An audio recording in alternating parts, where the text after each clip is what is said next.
शहजाद जी मैं आपके पास आऊंगी, चूंकि आपने बातें कही थी उस पर भी काउंटर करना चाह रहे थे। रोहन जी बहुत देर से इंतजार कर रहे हैं, पहले मैं उनसे सवाल ले लूं।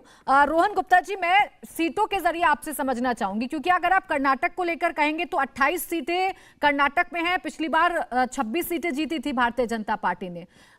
विधानसभा में अगर नहीं कुछ कमाल कर पा रही है तो लोकसभा में कमाल नहीं कर पाएगी। ये थोड़ा सा मैथमेटिक्स आप मुझे समझाइए, इसके पीछे आपकी वजह क्या है, क्या सोच रहे हैं आप लोग? देखिए प्राची जी, ना तो हम कोई भविष्य वेता है, ना हम अति आत्मविश्वास में रहते हैं। हम जनता का जो आदेश है उसको स्वीकार करके आगे बढ़ते हैं। हमारी पहली प्राथमिकता जो कर्नाटक में होगी, एक अच्छी सरकार देना। हमारी जो 5 गारंटी है उसको जो हमने प्रॉमिस किया उसके तहत पूरा करना, जिससे जनता को मालूम चले कांग्रेस और भाजपा की डिलीवरी के बीच में क्या क्या डिफरेंस है।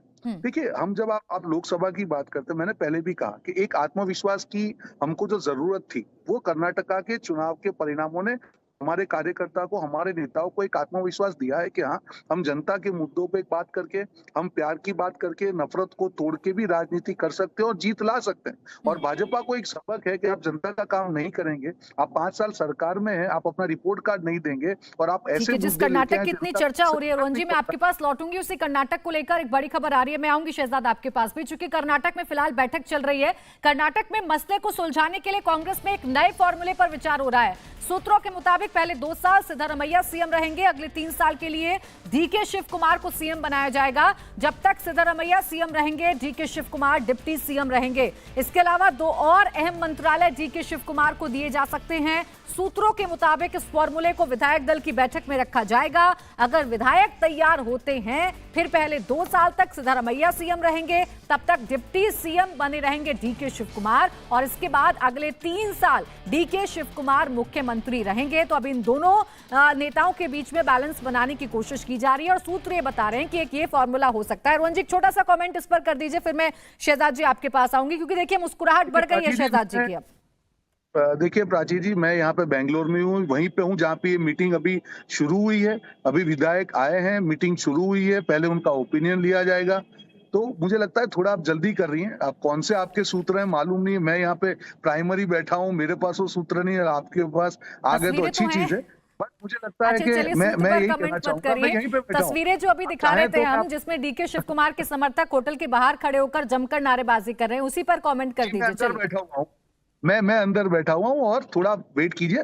पहला जो हमारा प्रोसेस है कि जो हमारे वहाँ बीजेपी की तरह नहीं है कि रिमोट कंट्रोल नागपुर से चलता है और यहाँ पे बन जाए, नहीं। अभी राय ली जाएगी, जो भी हमारे विधायक हैं उनकी पहले राय ली जाएगी। उस राय के बाद में जो हमारे 3 ऑब्जर्वर जो अभी अपॉइंट हुए हैं आज, वो राय को साझा करके उसको आगे लेके जाएंगे। और देखिए, सबसे बड़ी प्राथमिकता क्या है कि हम किसी को मौका नहीं देंगे इस बार। जनता ने जो हमको आत्मविश्वास दिया है, जो हमारे पे कॉन्फिडेंस किया है, शहजाद भाई बात करेंगे, वो क्या उनका वो लेंस लेके बैठते हैं कि कांग्रेस में यहाँ ये हो गया। इस बार हम मौका नहीं देंगे, वो लेंस लेके बैठे। तलाश है क्या आपको शहजाद जी? जनता की अपेक्षा है। एक मिनट प्राची जी, मेरी बात को मैं खत्म कर लूं। पहले जो बोल रहा था, मेरी बात आती, देखिए मुद्दा जल्दी से कंप्लीट करिए, बहुत देर से वो भी इंतजार कर रहे हैं। सिर्फ 30 सेकंड। मैं सिर्फ इतना कहना चाहता हूँ, ये एक स्टेपिंग स्टोन है।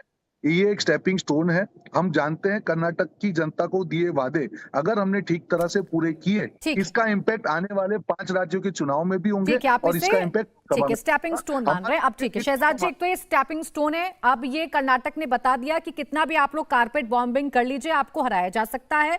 दूसरा ये कि आपकी नजर अभी भी सिर्फ और सिर्फ पड़ोसी के झगड़े पर है।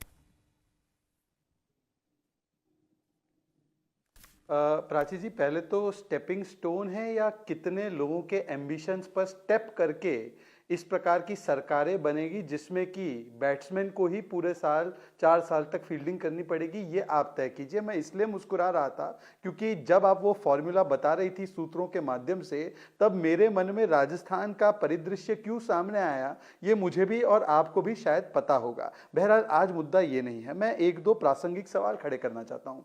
यही अति आत्मविश्वास लेकर इसी प्रकार की आपके साथ चर्चाएं में कांग्रेस आती थी और कहती थी राजस्थान हम जीते, छत्तीसगढ़ हम जीते, कर्नाटका में तुम्हारी 104 आई पर सरकार हमारी बनी, अब देखो 2019 में उखाड़े जाओगे, Modi ji bye bye, Modi ji bye bye. उसमें क्या हुआ कर्नाटका में, राजस्थान में और छत्तीसगढ़ में? हाँ, पर इसका मतलब ये नहीं है कि संगीत रागी जी केवल प्रोफेसर ऑफ डीयू नहीं है, वो एक सामाजिक शास्त्र के प्रोफेसर है और इसीलिए उनकी बातों को केवल एक ही वाक्य में कहूंगा कि ना हम जीत में मदमस्त, ना हम हार में पस्त, जो भी संगीत रागी जी ने कहा है, क्योंकि मैं एक औपचारिक और ऑफिशियल प्रवक्ता हूं, मैं उसका विश्लेषण टीवी पे नहीं कर सकता, वो कर सकते हैं, पर जो भी उन्होंने कहा है इस विषय पर एज ऑफ यस्टरडे ही हमारी पार्टी में लोकतांत्रिक और आंतरिक रूप से चर्चाएं शुरू हो चुकी है। इसका मतलब जहां पर हमारी गलती है, ऐसा नहीं है कि गलती नहीं, गलती हुई इसलिए तो हम हारे ना, तो हम ये गलती को स्वीकारते हैं विनम्रता पूर्वक। जो हमारे समर्थक है, जो हमारे